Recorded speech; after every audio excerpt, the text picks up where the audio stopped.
আল্লাহ তাআলা বলেন ওমা আতাকুমুর রাসূলু ফাখুযুহু ওমা নাহাকুম আনহু ফান্তাহু ওয়াত্তাকুল্লাহ।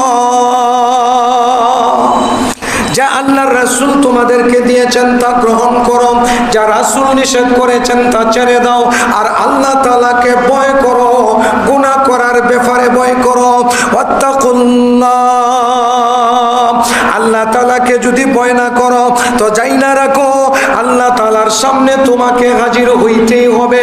তুমি যাইতে চাইলেও আল্লাহর কাছে যাইতে পারবা না, চাইলেও যাইতে হবে তোমাকে। আসবে জানা কাল বে জানা, জানা একদিন হুয়েগা। আসবে মারনা কাল বে মারনা, মারনা একদিন হুয়েগা। আজকে মরো বা কালকে মরো, মরতে আমাকে আপনাকে হবে।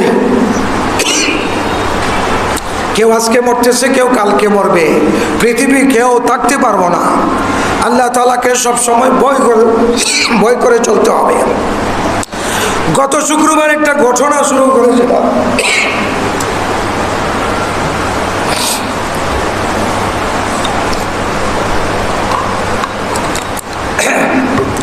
গত শুক্রবারের আলোচনাটা একটু শিক্ষণীয় বিষয় হিসাবে আমাদের শোনার দরকার। আল্লাহর নবীর সাহাবী জীবনে প্রথম সুযোগ আসছে বিবাহ করা। বয়স 30 পার হয়ে গেছে, আবার চেহারা দেখতে সুন্দর না, উঁচা লম্বা, আবার কালো।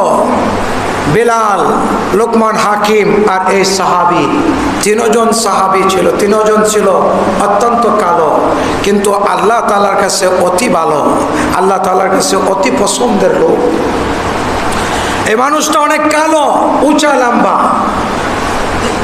যার কারণে মানুষ তার কাছে বিবাহ দিতে রাজি না। এবার সুযোগ আসছে, টাকা পয়সাও সবকিছু হয়ে গেছে, বাজারে গেছে, বিবাহের বাজার ক্রয় করা হয়ে গেছে।